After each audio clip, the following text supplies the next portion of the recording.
ஜெபம். எங்களை அளவிற்கு அதிகமாய் நேசிக்கிற எங்கள் அன்புள்ள நேச தகப்பனே, ஆசீர்வதிக்கப்பட்ட இந்த நல்ல நேரத்துக்காக நன்றி தகப்பனே. ஆண்டவரே, இந்த வேளையில கூட தகப்பனே அப்பா, ஒரு சிறு கூட்டமா நாங்க சேர்ந்து ஜெபிக்கிறோம் ஆண்டவரே பிதாவே. ஆண்டவரே அப்பா, எங்க மத்தியில நீர் இறங்கி அப்பா எங்களோட நீங்க அசைவாடும்படியாய் ஜெபிக்கிறேன் ஆண்டவரே பிதாவே. என் வழிநடத்தும் ஆண்டவரே, இந்த வேளையில கூட செய்தி கொடுக்குற அப்பா தகப்பனே பிரதரை நீங்க ஆஸ்வதிங்க அப்பா. ஆண்டவரே, அவர் மூலமாய் தகப்பனே நீர் எங்க மத்தியில பேச இருக்கிற ஒவ்வொரு காரியங்களும் நீங்க பேச முடியாது ஜெபிக்கிறேன் ஆண்டவரே. உங்களுடைய வார்த்தையின்படி நாங்க நடக்க உதவிச்சீங்க. பெரிய காரியங்களை செய்யுங்க சுவாமி. மீட்பர் இயேசு கிறிஸ்துவின் மூலம் வேண்டிக் கொள்கிறேன் ஜீவனுள்ள நல்ல பிதாவே, ஆமென். ஏசாயா 41:6. ஒருவருக்கு ஒருவர் ஒத்தாசை செய்து திடன் கொள் என்று சகோதரனுக்கு சகோதரன் சொல்லுகிறான். எஸ், இங்க பார்க்கிறோம், நமக்குள்ளாக இப்படிப்பட்டதான ஒரு சிந்தை இருக்க வேண்டும். ஏனென்றால் உலகத்தில் என்ன பண்றாங்கன்னா, ஒருவருக்கு ஒருவர் ஒத்தாசை செய்து திடன்கொள் என்று சகோதரனுக்கு சகோதரன் சொல்லுகிறான் என்று பார்க்கிறோம். நம்முடைய உலக வாழ்க்கையிலும் ஆவிக்குரிய வாழ்க்கையிலும் எப்போதும் ஒரே மாதிரியான சூழ்நிலை என்ன மாட்டோம், கடந்து போக மாட்டோம். நிச்சயமாக ஏற்றத்தாழ்வுகள் நமக்கு வரத்தான் செய்யும். அப்படிப்பட்ட காரியங்கள் நமக்கு வரும் பொழுது, துன்பங்கள் நமக்கு வரும் பொழுது, அப்ப என்ன பண்ணணும், சகோதரராகி நாம் என்ன பண்ணணும்னா ஒருவருக்கு ஒருவர் என்ன பண்ணணுமா, ஆறுதல் சொல்லக்கூடியவர்களாக இருக்க வேண்டும். நிச்சயமாக மனித மனமானது நமக்கு வரக்கூடிய உபத்திரவங்கள்ல நிச்சயமா சொந்து போவேன். ஏனென்றால் சில பேருக்கு பொருளாதார குறைவு இருக்கலாம், சில பேருக்கு உடல் குறைவு விளைவினங்கள் இருக்கலாம், இது போன்ற இருதயத்துல சில காரியங்கள் இருக்கலாம். இது நிமித்தமாக நிச்சயமா பாடுகள் வரும். ஆண்டவர் சொல்றாரு சுவிசேஷங்களை பார்த்தீங்கன்னா உங்களுக்கு தெரியும், உடைக்காக உணவுக்காக ஏன் கவலைப்படுறீங்க அப்படின்னு. ஆனா பாத்தீங்கன்னா இப்போ ஒரு மனிதன் 2 நாளா பட்டினியா இருக்கான், அவனுக்கு உணவு குறித்தான கவலை இருக்குமா? நிச்சயமா இருக்கதான் செய்யும்.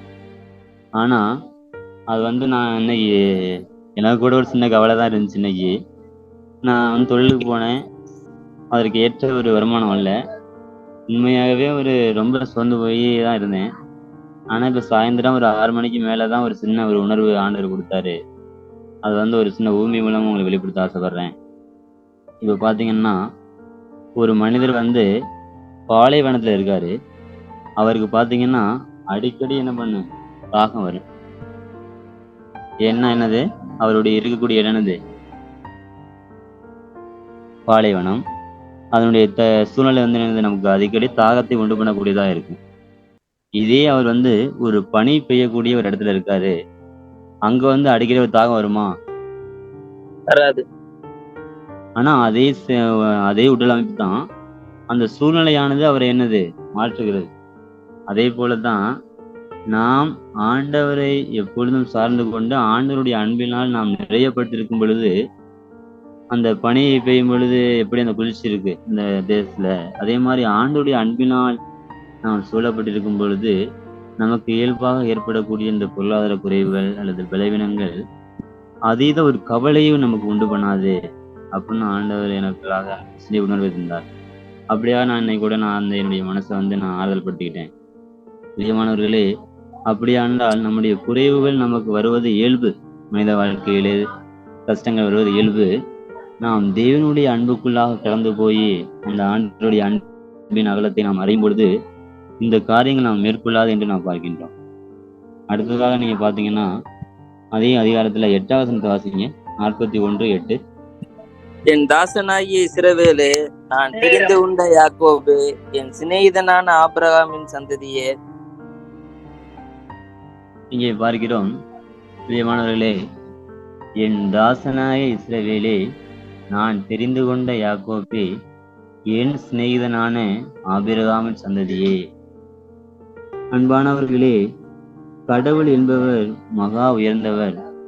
அவருடைய வல்லமையை நாம் நம்முடைய ஆராய முடியாது, அவருடைய மகத்துவத்தை நாம் எண்ண முடியாது.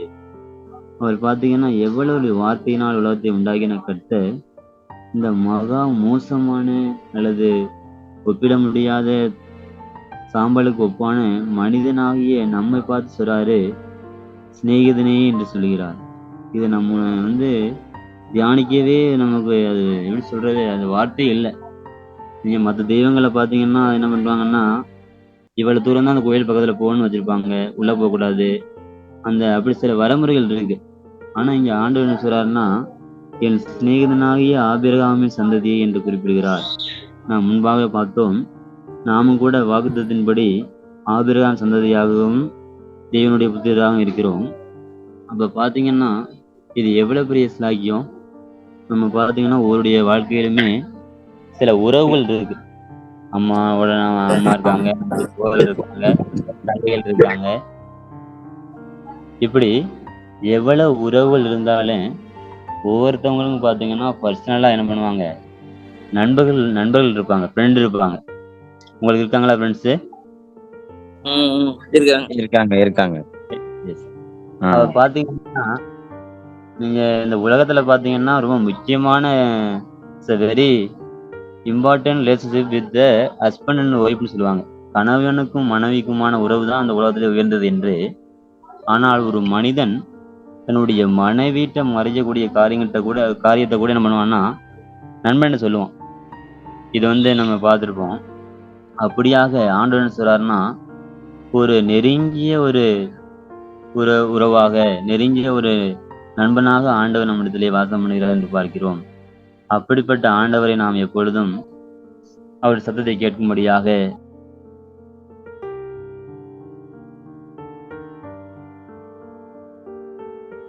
அடுத்து பாத்தீங்கன்னா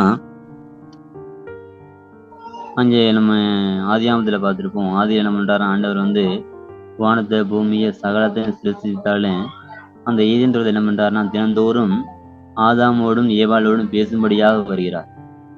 அங்க பாத்தீங்கன்னா ஆண்டவருக்கு நிறைவே இல்லை. மற்ற எவ்வளவு காரியங்கள், அழகான மலைகள் இருக்கு, அருவிகள் இருக்கு, பறவைகள் இருக்கு, கடல்ல எவ்வளவு அழகான காரியங்கள்லாம் இருக்கு. அதை காட்டிலும் தன்னுடைய நண்பனோடு பேசும்படியாகத்தான் ஆண்டவர் வந்திருக்கிறார். ஏதேன் பாக்குறோம். அதுதான் அவருக்கு மகிழ்ச்சியா இருந்திருக்கு. பிரியமானவர்களே, நாமும் நம்மிடத்திலும் கூட ஆண்டவர் பேசும்படியாக வாஞ்சோடுவராக இருக்கிறார். அதற்காக நாம் அவருடைய சத்தத்தை, அந்த மெல்லிய சத்தத்தை கேட்கும்படியாக நாம் தினந்தோறும் காலைதோறும் ஆண்டவரிடத்திலே கிட்ட சேர நம்ம அர்ப்பணிப்போம். அப்படி மகா பெரிய ஆண்டவர் என்ன சொல்றாருன்னா, நம்மகிட்ட சிநேகிதனா நம்மளோட பழகிட்டு இருக்காரு. நாம் மற்றவர்களோடு எவ்வாறு ஐக்கியத்துல இருக்கிறோம்? இன்னைக்கு பாத்தீங்கன்னா உலகத்துல கிறிஸ்துவம் என்பது, கிறிஸ்டியானிட்டி என்பது பல பிரிவுகளாக பிரிந்து கிடக்கிறதை பார்க்கிறோம். இப்பொழுது இப்படி என்றால் இன்னும் ஒரு 50 ஆண்டுகள் கழித்து பாத்தீங்கன்னா இதோட பிரிவுகள் வரும். அப்படி வரும் பொழுது இப்ப பல சபைகள் இருக்கிறது, பல நிறுவனங்கள் இருக்கிறது, பல கொள்கைகள் வேறுபாடுகள் இருக்கிறது. இருந்தாலும் ஆவிக்குரிய சத்தியத்தை அறிந்தவர்களாக நமக்குள்ளாக எப்படிப்பட்ட சிந்தை இருக்கிறது? நாம் எல்லாரும் ஒரே மந்தைக்குள்ளாக, ஒரே தோட்டத்திலே, ஒரே எஜமான கீழாக வேலை செய்யக்கூடியவர்கள் என்பதை நாம் உணர்ந்தவர்களாக, ஒருவரை நேசிக்கக்கூடியவர்களாக, நண்பனை நேசிப்பது போல் நேசிக்கக்கூடியவர்களாக நாம் இருக்கிறோமா? அல்லது ஏதோ ஒன்று பிரிவினையும் சில மாறுபாடான காரியங்களும் நமக்குள்ளாக இருக்கிறதா என்பதை நாம் சிந்தித்து பார்க்க வேண்டும். அவர் எப்படியாக நாம் பாவித்தார் என்றால், கிறிஸ்துவுக்கு பிரியமானவர்களே, நாம் ஆண்டுடைய சீர்திருத்தம் நமக்கு தெரியும், பேதுரு தெரியும். அவர் பாத்தீங்கன்னா 3.5 ஆண்டுகள் அவரோடு கூட சஞ்சரிக்கின்றார். அவருடைய வார்த்தையை கேட்கின்றார். சகல இன்பத்திலும் துன்பத்திலும் கூட அவருடைய அந்த 3.5 ஆண்டுகள் பயணிக்கின்றார். ஆனால் அந்த 3 தடவை மறுதளிக்கிற காரியத்தை கூட நாம் பார்க்கின்றோம். ஒரு துரோகத்திற்கு சமமாக அவர் சொல்கிறார். அன்பானவர்களே, உலகம் ஒரு சொல்லுவாங்க, நண்பனை கூட மனுஷரெல்லாம் துரோகிய மனுஷர்ல, அப்படிப்பட்ட உலக வழக்கு இருக்கு. ஆனா ஆண்டவர் என்ன பண்றாருன்னா, அந்த ஆண்டவர் பேதுரு என்ன பண்றாருன்னா 3 தடவை மதிச்சாரு. அந்த காரியத்தை போய் ஆண்டவர் யாரையும் சொன்னாரா? மத்த சிசுல சொன்னாரா? மத்த யாரும் சொன்னாரா? அப்படியா வேதம் குறிப்பிடுகிறதா பிரதர்ஸ்? இல்ல நோ. பார்க்கிறோம் அந்த பேதுருவோட குறையினமில்ல ஆண்டவர் யார்ட்டையுமே சொல்லல. அந்த துரோகத்தை கூட அந்த மன்னிக்கிற, அதுதான் நட்பு, அதுதான் கிறிஸ்துவின் அன்பு. பிரியமானவர்களே, நம்மிடத்திலே இப்படிப்பட்ட சுபாவம் இருக்கிறதா என்பதை நாம் இன்று சற்று சிந்திச்சு பார்ப்போம். ஒருவர் தவறு செய்யும் பொழுது அதை நான் கூட என்ன பண்றேன், பல பேர்கிட்ட சொல்லி கூற்று தெரியக்கூடியவனா தான் நான் இருக்கேன். நிச்சயமா நான் மாறணும், நம்ம மாறணும். இந்த சுபாவம் நமக்குள்ளாக வருகிறதா? குற்றத்தை அப்படியே மறைத்து அவரை அப்படியே நேசிக்கக்கூடிய காரியத்தை. கலாத்தியர் புஸ்தகம் 6ஆம் அதிகாரம் 1ஆம் வசனத்தை வாசிங்க. சகோதரரே, ஒருவன் யாதொரு குற்றத்தில் அகப்பட்டால் ஆவிக்குரியவர்களாகிய நீங்கள் சாந்தமுள்ள ஆவியோடு அப்படிப்பட்டவர்களை சீர்பொருந்த பண்ணுங்கள். நீயும் சோதிக்கப்படாதபடிக்கு உன்னை குறித்து எச்சரிக்கையாயிரு. இங்கே பார்க்கிறோம், யாராவது குற்றம் பண்ணா என்ன பண்ணுமா? சாந்தமுள்ள ஆவியோடு அவங்கள்ட்ட போய் நம்ம என்ன பண்ணணும், அவங்க குற்றத்தை எடுத்து சொல்லி என்ன பண்ணுமா, புத்தி சொல்லணும்னு பார்க்கிறோம். இன்று பார்க்கும் பொழுது கிறிஸ்துவம் எப்படி இருக்கிறது என்றால், தற்காலத்துல யார் குற்றம் செய்வா அதை நான் பெருசுப்படுத்தலாம். இவர் பாஸ்டர் இருக்காருன்னா அவர் எப்ப தப்பு பண்ணுவாரு, அவர் எப்ப தவறுவாரு என்று குறிவைத்து எதிர்பார்க்கிற ஒரு சமுதாயமா தான் இருக்கிறது. இது மிகவும் தவறான காரியம்.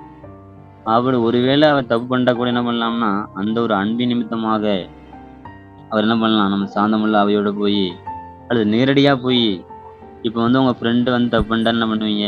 டேய் போய் அப்படி நேரடியா பேசுவீங்க, டேய் பண்ற தப்புடா மாத்திக்கிறா. அந்த ஒரு ஐக்கியம் நமக்குள்ளாக இருக்க வேண்டும். இந்த அன்போடு போய் அவருடைய குறைவை சொல்லி, பிரதர் நீங்க கொஞ்சம் அவனுடைய காரியங்கள் எப்படி இருக்கிறது, நீங்க மாத்திக்கலாமே, அவனுடைய வார்த்தை எப்படி இருக்குதுன்னு சொல்லி அவரிடத்திலே நேரடியாக சொல்லி, அந்த சாந்தமுள்ள ஆவியோடு சொல்லி அவரை ஆதாயப்படுத்தும்படியாக நாம் கற்றுக்கொள்கிறோம் என்று கூட. பிரியமானவர்களே, இப்படிப்பட்ட சுபாவத்தை கூட நாம் நமக்காக கொண்டு வர பிரயாசப்படுவோம். ஆண்டவர் நமக்கு தருவார்.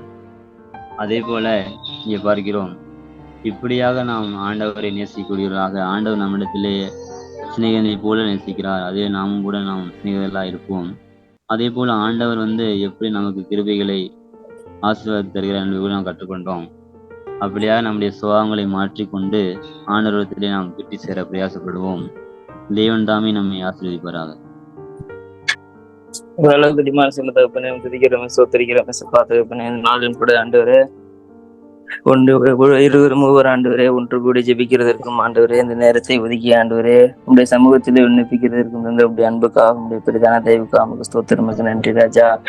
ஆண்டவரே, நாங்கள் எந்த அளவுக்கு தகப்பனே உம்மிடத்திலே சேர்கிறோம் என்பதை நீ பார்க்கிறீர், நீர் அறிகிறீர் ஆண்டவரே. தகப்பனே ஆண்டவரே, எவ்வளவுதான் ஆண்டவரே தங்களுக்கு வேலை இருந்தாலும் தகப்பனே உடைய சமூகத்திலே தகப்பனே ஆண்டவரே இந்த செய்தியை கேட்கிறதற்கும் ஆண்டவரே, இதன் மூலம் ஆண்டவரே கற்றுக் கொடுக்கிற ஆண்டவரே என்ற ஒரு சில விஷயத்திலே தகப்பனே நாங்கள் ஆண்டவரே அதை ஆண்டவரே அற்பமாய் எண்ணி விடாதபடி இதை ஆழமாய் பிடித்துக் கொள்ள ஆண்டவரே, சிறு சத்தியமாக இருந்தாலும் எவ்வளவு ஆண்டவரே ஒரு உரைக்கக்கூடிய சத்தியமாக இருக்கிறது தகப்பனே ஆண்டவரே. இதன் மூலம் ஆண்டவரே ஒவ்வொருவரையும் நீர் ஆண்டவரே எங்களை பலப்படுத்தும் தேற்றும் ஆண்டவரே. இந்த ஆண்டவரே இதன்படி நாங்கள் ஆண்டவரே நாங்கள் வாழ்கிறதற்கும் வளர்கிறதற்கும் எங்களை உருவாக்கி கொள்ளும், நீர் பொறுப்படுத்திக் கொள்ளும். இப்ப ரேசிம் ஜெபிக்கிறேன் ஜீவனுள்ள பிதாவே.